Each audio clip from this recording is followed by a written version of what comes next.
தேவன் மகா நீதிபரர். இப்போதும் காற்று வீசி ஆகாய மண்டலங்களில் உள்ள மப்பு நீங்க பண்ணி இருக்கிற சமயத்தில் வடக்கே இருந்து பொன்மயமான காந்தி வருகிறது. ஆகாய மண்டலத்திலே பிரகாசிக்கிற சூரியனை முதலாய் ஒருவரும் நோக்கி பார்க்கக்கூடாதே. தேவனிடத்திலோ பயங்கரமான மகத்துவம் உண்டு. சர்வ வல்லவரை நாம் கண்டுபிடிக்கக்கூடாது. அவர் வல்லமையிலும் நியாயத்திலும் பெருத்தவர். அவர் மகா நீதிபரர். அவர் ஒடுக்க மாட்டார். ஆகையால் மனுஷர் அவருக்கு பயப்பட வேண்டும். தங்கள் எண்ணத்தில் ஞானிகளாயிருக்கிற எவர்களையும் அவர் மதிக்க மாட்டார் என்றான். எலிஹு தேவனுடைய மகிமையை விரிவாக சொல்லிக் கொண்டு வருகிறார். காரிருளிலே வாசம் பண்ணுவேன் என்று கர்த்தர் சொன்னார். தேவன் இருளை தமக்கு மறைவிடமாக்கினார். கரும் புனல்களையும் ஆகாயத்து கார் மேகங்களையும் தம்மை சூழ கூடாரமாக்கினார். எலிஹு மேகத்தை பார்க்கிறார். ஆகாய மண்டலத்தில் காற்று வீசுகிறது. அதன் அடிப்பாகத்தில் பெருங்காற்று வீசுகிறது.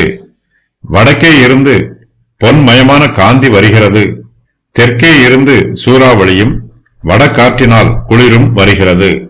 வானத்தில் உள்ள மேகம் காரிருளாய் இருக்கிறது. அது இடைவெளி இல்லாமல் கரிய மேகமாய் இருக்கிறது. மேகத்தின் மப்பும் மந்தாரமும் நீங்கி இருக்கும்போது சூரிய வெளியின் வெளிச்சம் நமக்கு தெளிவாக தெரியும். அந்த வெளிச்சத்தை காரிருள் மூடும் போதோ வெளிச்சம் நமக்கு பிரத்யட்சமாய் தெரியாது. எலிஹு இப்போது வடக்கு திசையில் பார்க்கிறார். அங்கு காரிருள் இல்லை, கரிய மேகமும் இல்லை. ஆகையினால் சூரியனின் வெளிச்சம் வடதிசையில் தெளிவாக தெரிகிறது. வடக்கே இருந்து பொன்மயமான காந்தி வருகிறது.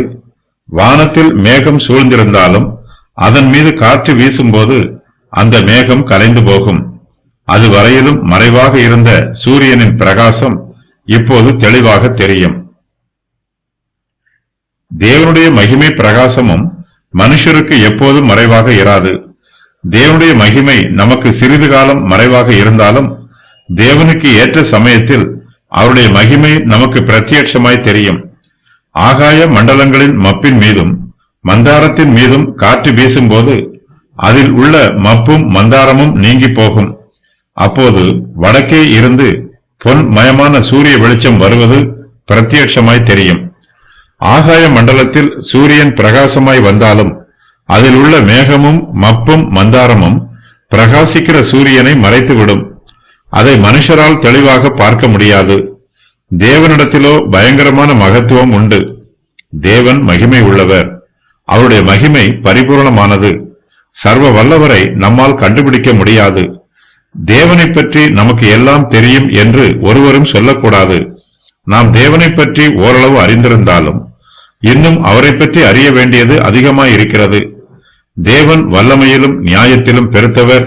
அவர் மகா நீதிபரர். அவர் ஒடுக்க மாட்டார். தேவன் யாரையும் ஒடுக்குகிறவர் அல்ல. மனுஷரை ஒடுக்கி அவர்கள் வேதனைப்படுவதை பார்த்து தேவன் மகிழ்ச்சி அடைகிறவர் அல்ல. தேவன் மனுபுத்திரரை ஒடுக்க மாட்டார். அதிலும் விசேஷமாய் தேவன் தம்முடைய பிள்ளைகளை ஒருபோதும் ஒடுக்க மாட்டார். தேவன் தன்னை ஒடுக்குகிறார் என்று யோபு அறியாமல் சொன்னார். எலிஹு யோபுவின் தப்பிதத்தை அவருக்கு உணர்த்தி காண்பிக்கிறார்.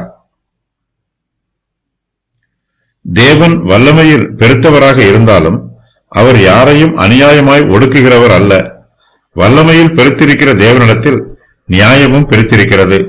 தேவனுடைய கிரிகள் எல்லாமே நீதியும் நியாயமும் உள்ளதாகவே இருக்கும். தேவன் ஒருபோதும் அநீதிக்கு துணை போக மாட்டார். தேவனுடைய ஞானம் மகத்துவமானது.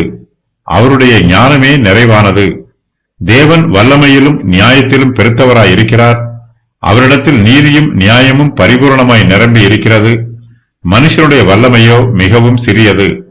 குறைவான வல்லமையுள்ள மனுஷனால் நிறைவான வல்லமையுள்ள தேவனை ஆராய்ந்து அறிய முடியாது. நாம் தேவனுடைய வல்லமையையும் நியாயத்தையும் நீதியையும் நினைத்து தேவனுக்கு பயப்பட வேண்டும். நம்முடைய எண்ணத்தில் நம்மை நாமே ஞானிகளாக நினைத்துக் கொள்ளக்கூடாது. தேவனே சர்வ ஞானம் உள்ளவர் என்றும் தேவனுக்கு முன்பாக நம்முடைய ஞானம் குறைவுள்ளது என்றும் நமக்குள்ளே அங்கீகரிக்க வேண்டும்.